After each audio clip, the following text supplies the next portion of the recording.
Recently, about 2 or 3 days ago, we've seen a lot of comments from the northern governors. Zamfara is saying that they must negotiate with bandits. Kaduna is saying no. They are criminals. We don't need to negotiate with them. Another governor from also Northeast is saying that no, everybody doesn't understand the issue of insecurity in the north. It seems the northern governors are working across purposes on the issue of banditry and killings and kidnapping in northern Nigeria. Sir, do you also support the issue of negotiating with criminals to allow peace to reign in the country? No, I don't understand. I've just said that criminality is criminality, and there are laws. I do know, and I think this is where the discussion really is.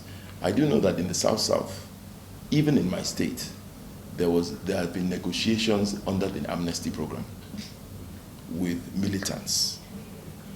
Now, militants were agitating or are agitating for something. And what we found was that when you had those negotiations under the amnesty program, the level of militancy reduced. So particularly under President Yar'Adua, the amnesty program was quite successful. So I think that is the model that a few governors in other parts of the country may be looking at and thinking that they can do it. But they need to be careful, because there's there may be, even though you can say what you want, but the question again is the question of control. If you negotiate with these people, can you control their actions thereafter? So I don't know the answer to that. And so it's not just a question that we talk on the media like these days. It's a more intricate question that people have to really get into and understand the ways in which they can ensure, if that is the way they want to go, they can ensure that all those agreements can hold up. But a lot of law and order people will tell you that it's very difficult. It's very difficult. It's very difficult. Okay, distinguished sir. When some of us were growing up, there was this issue of armed robbery being tied to stake to face firing squad. Today, armed robbery cases are less now that we have kidnap cases. Now, what legislation? Most Nigerians are worried that there's no popular pronouncement against kidnapping as a crime in particular. So how would you react to this? Because some of us are worried that several kidnap cases and no one is seen to have been brought to book or face firing squad as it used to be in the past. Is there nothing like that again? Well, I don't know what you mean. I'm not clear about your question. Let me tell you why. Let me tell you why. So maybe you can clarify. There are many things that are crimes. Theft is a crime. There are road issues. There are many crimes. Does a politician or do people have to come out and say that? We have all said that kidnapping, even the other day when we were debating, it is clear that kidnapping is a crime. It's in our statutes. So I don't understand the type of pronouncement you want to be made again. What I'm saying is, if it is in this, lawyers will go to court and begin to say this case is a kidnap case, not a case of armed robbery. Now, in legislation that you do here, is there any particular legislation that if you are involved in a court kidnapping, this is what should happen to you as it used to happen to armed robbers? Are you saying there's no such legislation? But what is happening that all these kidnap cases and we are not hearing of any. But the other famous one in Lagos that was held up, he was charged in court now. Was Evans? Evans. That's what I'm saying. He wasn't thrown out by the courts. It wasn't thrown out because there are statutes on the books. So he's being tried according to those statutes. So I don't see, except you want to say something else, then you better say it. Not a situation whereby anybody involved in firing squad, kidnapping. There's a firing squad. Okay. We wanted the National Assembly of the South to legislate for firing squad.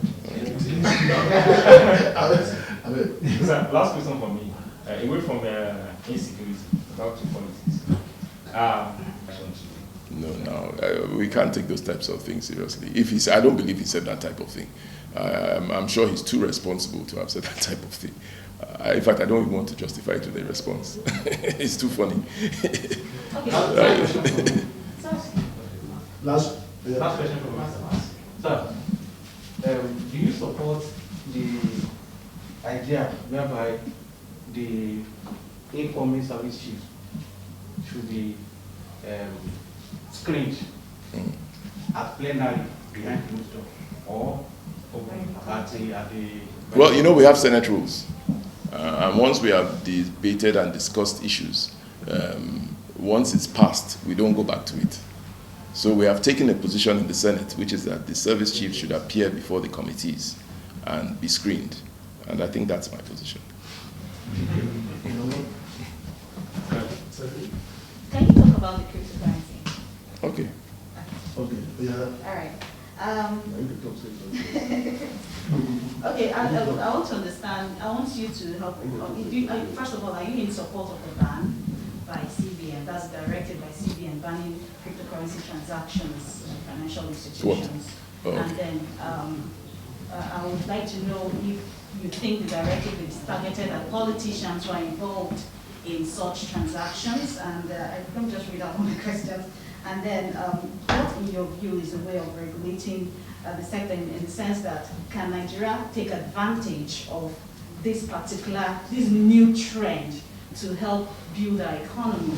Because I know that it's very viable financially, instead of resorting to borrowing from countries. Now, is there a way we can invest, like government does bonds, invest in bonds? Can the government also take advantage, harness the potentials in this new trend? Yeah, well, I don't know if you were in the National Assembly, was it yesterday? Yes.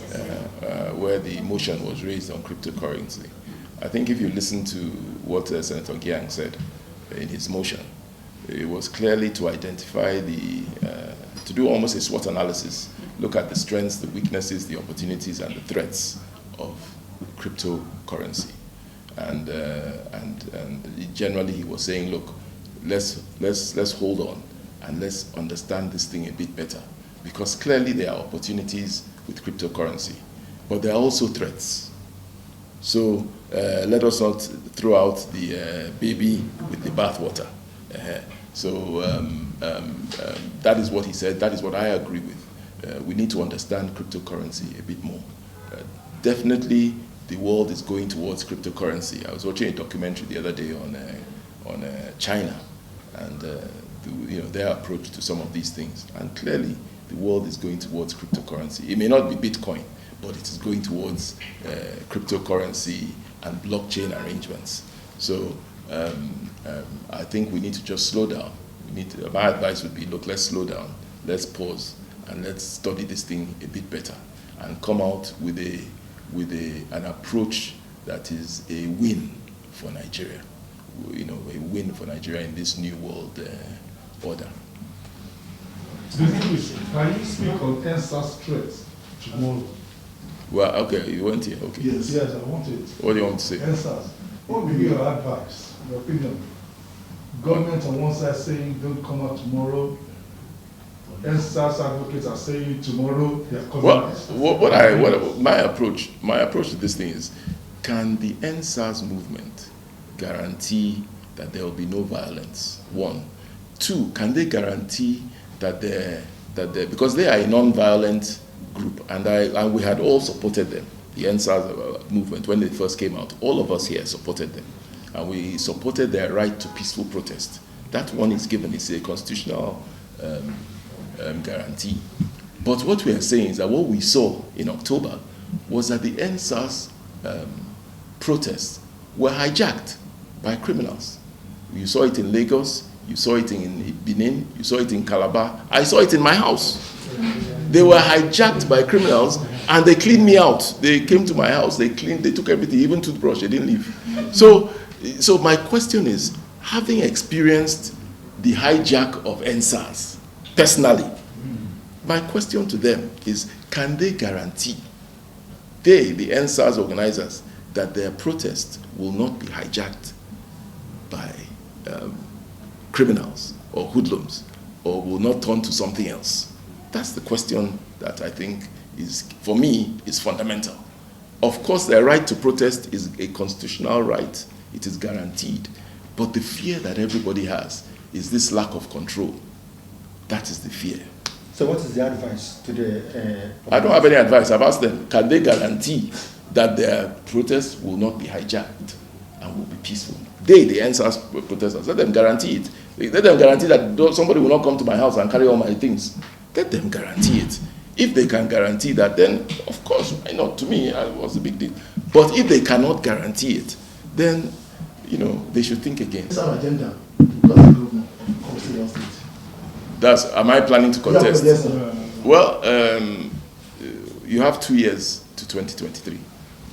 And we have a governor in place. Our governor is Professor Ben Ayade.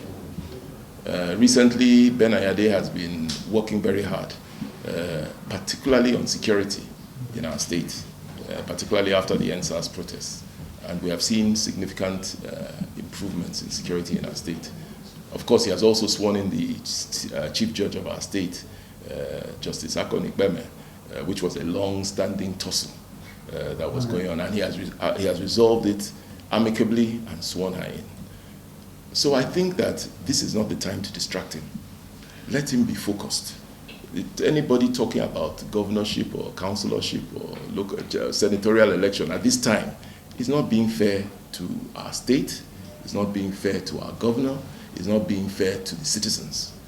Let the governor do his work, and let us all support him to do his work until the end of his tenure. Then, towards the end of his tenure, people that are interested in anything can start to come out. But for now, please, let us all, everybody should relax. Anybody that has ambition should relax and allow the man to do his work.